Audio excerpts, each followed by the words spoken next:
안녕하세요. 유승현입니다.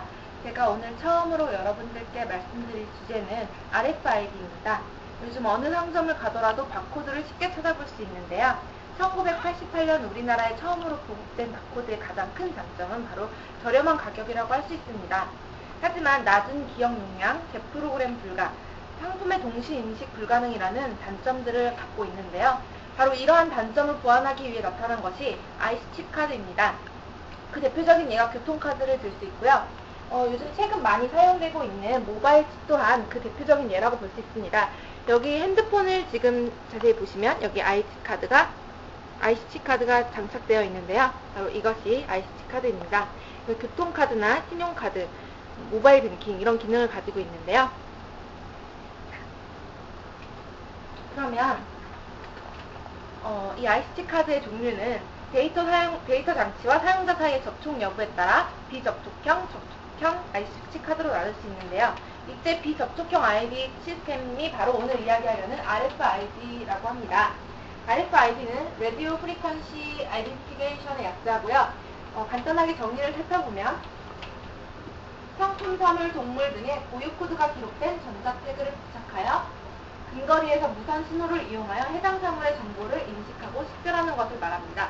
여기서 나타나는 이 전자 태그가 바로 RFID를 구성하는 중요한 요소 중에 하나라고 볼 수 있습니다. 원래는 세계 2차 대전 시에 영국군이 항공기에서 적군인지 아군인지를 식별하는 장치로 이용된 것이 바로 RFID라고 하는데요. 그렇다면 여기서 RFID가 어떤 프로그램인지 어떤 기술을 사용하고 있는지 더 자세히 살펴보도록 하겠습니다. 이제부터 제가 여러분들께 말씀드릴 것은 RFID를 구성하는 여러 가지 요소들에 대해서 살펴보도록 하겠습니다. RFID를 구성하는 요소는 크게 세 가지로 나눌 수 있는데요. 상품에 붙어있는 태그, 그리고 그 태그를 읽는 리더기, 그리고 기업이 소유한 미들웨어, 이렇게 세 가지로 나눠볼 수 있겠습니다.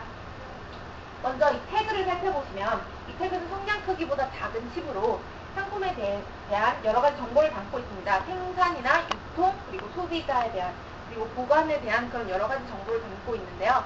기존의 바코드 같은 경우는 상품의 가격이나 제조사 같은 1차적인 정보만 담고 있다면 이 태그는 그것보다 훨씬 많은 정보를 담고 있다는 장점을 내세우고 있습니다. 그럼 먼저 가장 첫 번째로 있어야 할 과정은 상품에 태그를 붙이는 과정인데요. 이 태그에는 상품에 대한 아주 중요한 정보들을 태그에다 담아서 상품에다 붙이게 되면 이 리더기에 달려있는 여기가 안테나인데요. 안테나에서 주파수를 쏴서 태그가 반응을 하게 됩니다. 그럼 태그는 그 주파수에 대한 반응을 해서 태그가 가진 정보를 리더기에 다시 보내주도록 합니다. 그래서 그 데이터를 모은 리더기는 기업이 가진 미들웨어에 다시 그 정보를 넘겨주게 됩니다. 어떻게 이해가 가셨는지는 모르겠네요. 아주 간단한 과정이었는데요. 그럼 RFID의 장단점을 표와 함께 찾아보도록 하겠습니다. RFID와 바코드의 특성을 비교해보도록 하면 인식 속도는 RFID가 굉장히 빠르다는 걸 알 수 있고요. 인식 거리는 5m 이상으로 바코드가 50cm 이내였다는 점과 비교했을 때 굉장한 장점이 될 수 있겠습니다. 동시 인식이 가능하다는 것, 정보 수정이 가능하다는 것, 그리고 바코드가 100바이트 정도의 정보를 저장할 수 있었다면 RFID는 64KB, 그래서 굉장히 큰 차이를 보이기 때문에 RFID의 장점이 될 수 있겠습니다. 하지만 단점도 존재하는데요. 단점이라면 역시 제일 첫 번째가 바코드에 비해서 가격이 매우 높다는 것입니다. 그래서 초기 투자 비용이 매우 부담된다고 합니다. 또한 소비자의 개인 사생활 침해 가능성 무시할 수 없겠죠. 소비자가 제품을 구입해서 태그를 가져가면 소비자의 소비 행태나 사용도 등의 추적이 가능할 테니까요. 마지막으로 RFID를 사용하고 있는 여러 가지 사례를 살펴보도록 하겠습니다. 이 기술을 가장 유용하게 이용하는 분야는 바로 유통인데요. 그래서 세계적인 유통기업 월마트에서는 이 RFID를 매장에 도입한 덕분에 별품률이 30%, 과잉 주문은 15%나 줄었다고 합니다. 또한 우리나라 사례를 살펴보면 서울 강서구 개화동 길에는 가로수 600여 그루에 전자태그를 심었다고 합니다.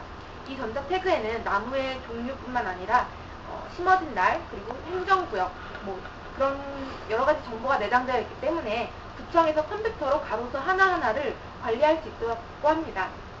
하이패스 역시 좋은 예가 될 수 있고요.